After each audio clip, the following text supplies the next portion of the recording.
Hello everyone, my name is Sorabh Agarwal and I'm part of the Informatica Cloud Product Management team, and this is yet another session on Taskflows.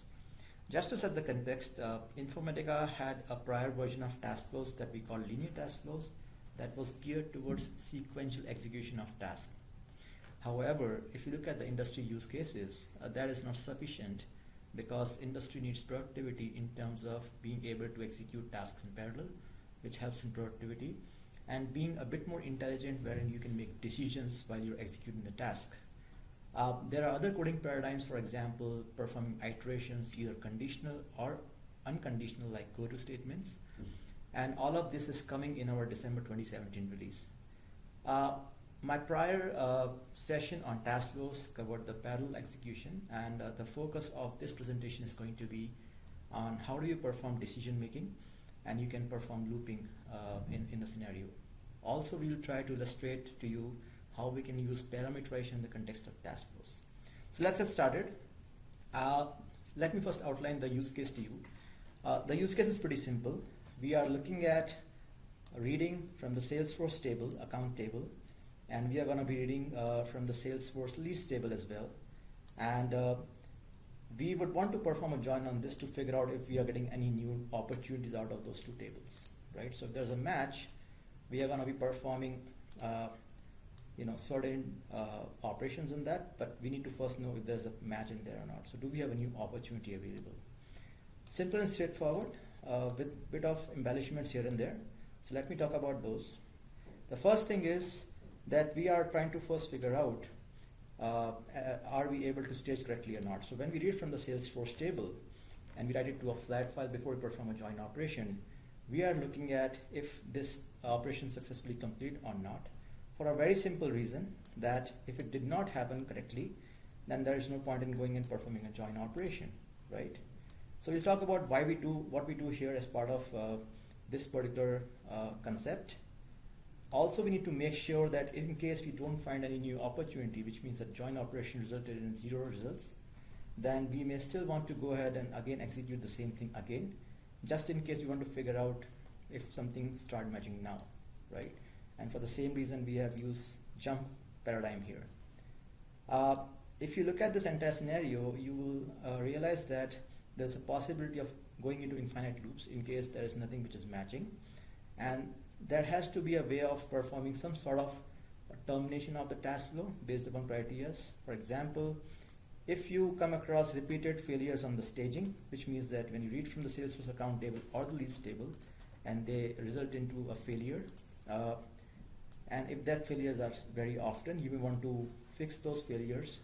And before fixing that, you also want to terminate the execution of task flow based upon some certain count. If the failure count is going to be 2 times, so let's say you ran this task flow 2 times and it failed twice in the same execution, you just want to call it quits, right? Similarly, if you are performing a join operation and there is no join which happens for a certain number of executions, you just want to call this out and you want to say, okay, I'm done and I will quit this task flow, right? And that's why you see so many other tasks in there. So let me get started on what we are doing here. What we are doing here is, first of all, we have to create certain temporary variables for the execution that we are following here. So let me first talk about what they do. So staging status is a variable, a temporary variable which should take care of figuring out if my staging for a particular execution is correctly done or not. For example, if while reading from accounts into and writing into a flat file or from leads to a flat file, did I succeed or not, right? And then we have a no match found count variable which talks about in case we didn't find a match, right? This variable will give me a count of how many times such instances happen. So if I ran this for the first time and it did not match, and it again goes back and comes back and again did not match, the counter will increment by 2, 1 plus 1. Then we have other variables which are more on decision making side, which is like if the staging failed, what is the count for which it fails, right?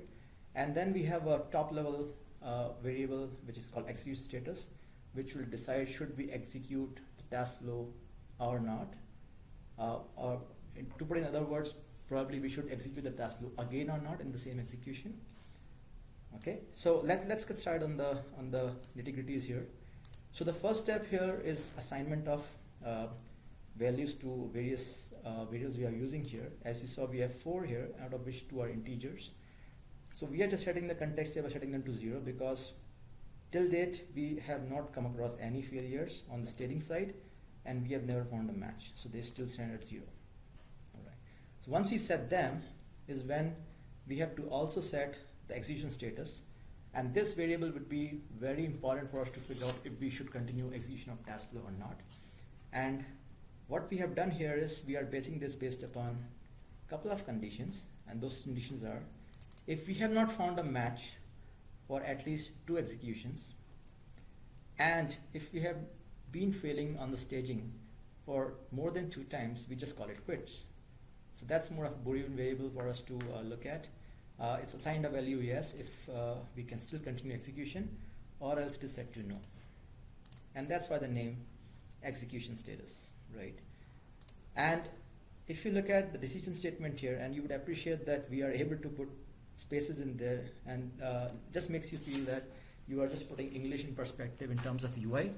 So we are saying should we execute, and perfectly based upon the decision that we make in terms of the value of the variable execution status set to yes or no. If it is set to yes, we go ahead. If it is set to no, we just call it quits, and we just end here because we are done.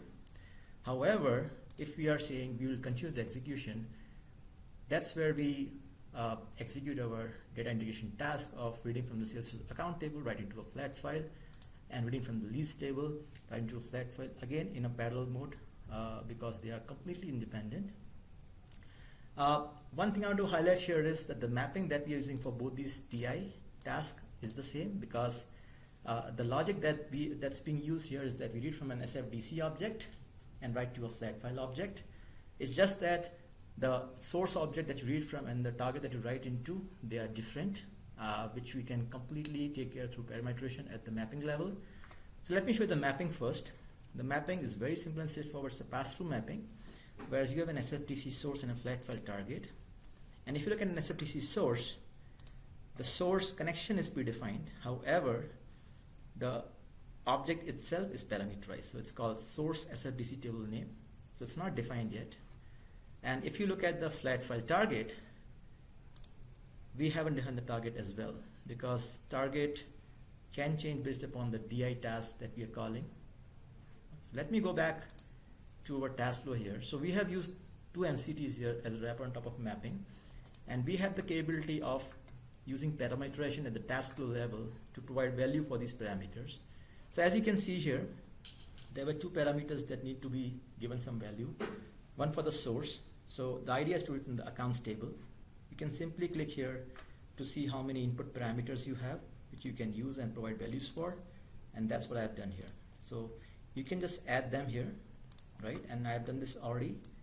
As you can see here, I have provided the values of account or the source object, and a flat file by the name SFDC account to FF for the target.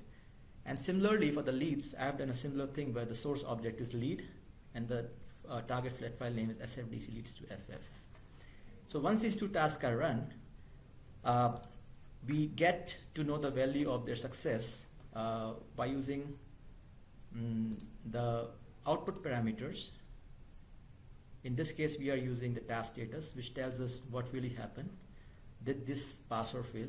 There is a signature of the task status field itself, which will tell you what it does. It's a type text field, which means that it returns you value 0 or 1, 1 for the success and 0 for the failure. And what we are saying here is that if we had been able to successfully execute the first task and the second task, is where we say go ahead and set value to yes, else we go no, right? And the value that we are assigning here to this particular variable is being used in the decision task, which we have intuitively named as did we stage. So did we stage? Did we stage is set to yes, which means that we did stage correctly. Okay. Then in case that we go ahead and perform a join operation. In case we did not, like I described earlier, we are still giving you one more chance to execute the same operation again. So we are saying that the counter is incremented by 1. And if you see here, we are using a rich functionality that is available right now in the Taskflow in terms of expression language, where you can choose variety of expressions available in the service right now. And there's a specific one which I have used here, which is the sum. So what I'm trying to say here is that when in case the staging fails, I should just go ahead and increment my staging failure count by 1, and that's what exactly I've been performing through the sum operation here, right? You can very well go ahead and use different operations which are outlined here, different expressions outlined here, functions based upon your requirements. It's just that sum is what suited to me for this scenario. And all of these actually are pretty descriptive because you can always see the description being mentioned here. It will give you an idea as to what it is all about. For example, if you look at the max function, or if you look at a floor function, right? It gives you a definition as to what floor does or what max does. And we have categorized all of them into separate categories, which will give you an idea as to where you should look for a function based upon your requirements. Okay. Going ahead, if you see, we are saying that if you failed and staging really failed, you go back, and that's where we use the coding paradigm for go to, and that we call jump here.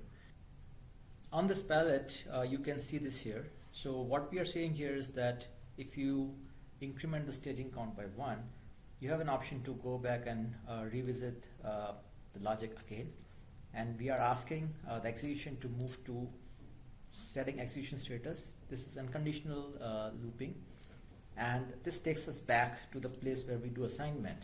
And if you look at the formula being involved here, we said that we are checking if the failure count is less than 2 or the match count, found count is less than 2.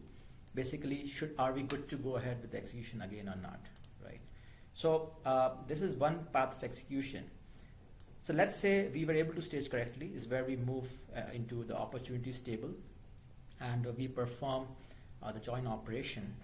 And in case we found matches, which we can capture through the expression wherein we are saying if the number of success target rows, which gives you an idea of how many rows that came out from this DI task, they are more than 0, which is captured by this expression. We have found a match, then we are done, where we call it quits. If we didn't found a match, that's exactly the point where we do one more assignment, which is to say that no match found count should be incremented by 1. And if you look at the expression that we have used here, it's a very similar expression by incrementing the count by 1. We have again used the same sum function here to increment value by 1 for this particular variable. And after doing that, we have a very similar logic to go back and look at the assignment step again to see if we are good to go for yet one more execution. This is very similar to the way we did last time for staging count. So the logic is here. What we are, at a nutshell, we are trying to do is we are going to run this particular task flow. The idea is that we should be able to stage correctly. And if we are able to stage correctly, and if we do found a match, at least one match, we just call it quits. If let's say we stage incorrectly, we fail for whatever reason, we have an option to go back and do and perform this operation again because this count is set to 2, and that lets you do that. If we did not find a match in the first time, we again have an option to go back and perform yet one more join operation because again the count is set to 2. In any case, if it doesn't work out, we don't perform an infinite loop and we just come out and call it quits. So let me now execute this task flow and we will see how it happens. So while it is executing, let me talk about a couple more things here. So as you can see, we have a state being mentioned here. It's currently running, and we do have the subtasks that are executed as part of this task flow. Currently, it's done 2 tasks, and there's the row process column says few subtasks because task flow is a combination of different tasks. It doesn't really have their own rows itself. If you click on this, it gives you what is happening behind the scenes. So as we already pointed out, it just gives you an information as to how many tasks have executed. As you can see here, we were able to read 12 from the account table and stage it. And successful, we were able to read 22 rows from the leads table right to NFF. And it's executing the join operation right now. So staging is successful. because it read something, it did not fail, and now we are performing join operation. While the join is happening, let me show you the account and leads table. So here's the accounts table. If you can look at this, we do have 12 rows in here, and on the lead side we have 22 rows, and as you can see, there's no single match that we have across these two, which means that our join operation is bound to give out 0 target rows. And if I refresh that, okay, it's already executed. It's pretty fast. So if you can see here, this execution, which was the first one, gave you 0 rows, right? And so through the logic, what we understand now is that the no match found count should have become 1, because at least once we have not found a single match. And so it again executed SFDC count to FF, which is this 149 execution, and a similar thing for leads to FF, which is 147. And when executed, again it read the same number of rows. Given the fact that the source is not changed, it is pretty intuitive that there will be no join again, and that's what we see as part of execution 141 for the count lead join operation. It gives you 0 rows. However, what you don't see beyond this is we don't see yet another execution of the staging and the join operation, for a simple reason that by this time we have already reached the count of 2 for no matches found, and hence the execution stopped. So let me show you how we can conclude that that's indeed the case. So if I were to go back into the task flow and look at the execution a bit deeply, I do get to see the execution that is being followed as a table on what tasks were executed. I do also see the path has been taken in terms of visual experience, so I can always see check marks here and there to see that's how I progressed. As you realize that there is nothing that is check marked here, which means that we never went this route. What we always went through was this route. So we assigned, we set the execution status, then you check for decision, we did parallel execution, we did stage the result to figure out if it's staged correctly or not, and we always found staging to be happening consistently. So we never went here, and then we went to opportunities, and we never found a match. So unfortunately we always went back and did a jump operation, came back, and then the third time iteration never happened because we never found a match. Having said that, we can also figure out from the advanced view as to what the values were for the variables that we used. So if I were to look at the advanced Beeple view and go to the temporary variables, we had defined 4 variables. So staging failure count is set to 0 because we never had a staging failure, and for the same reason staging status is set to yes because we never failed on staging side.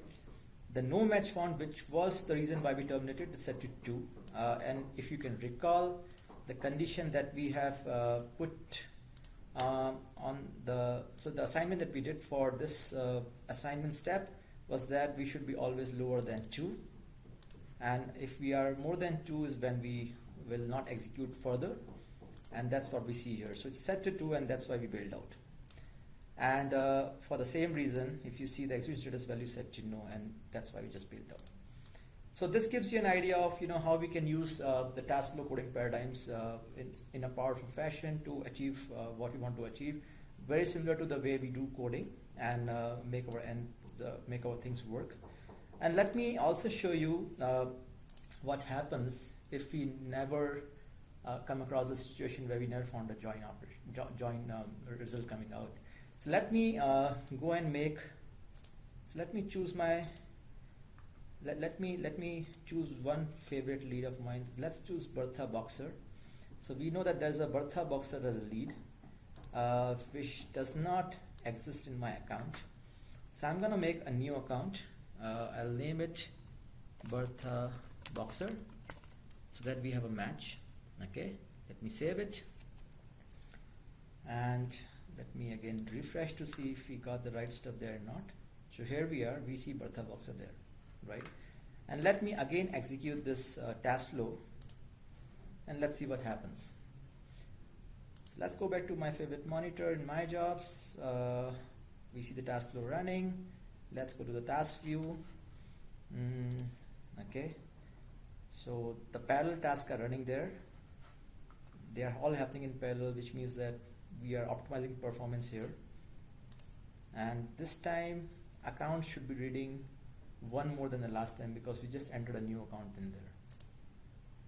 So what we see here is we process 13 rows, which is one more than the last set that we processed, which was 12, and the lead is still at 22. And oh, okay, so we are fast. We did perform a join operation and we got one row out of it. And we finished, because if I go back to my jobs, what I see here is that my task flow is completed. So let me ascertain as to it complete for the right reasons. So I go back here. We never did the second iteration because we found a match in the first iteration itself. If you look at, we have this table of execution here. We do have check marks to tell you the visual path that we followed.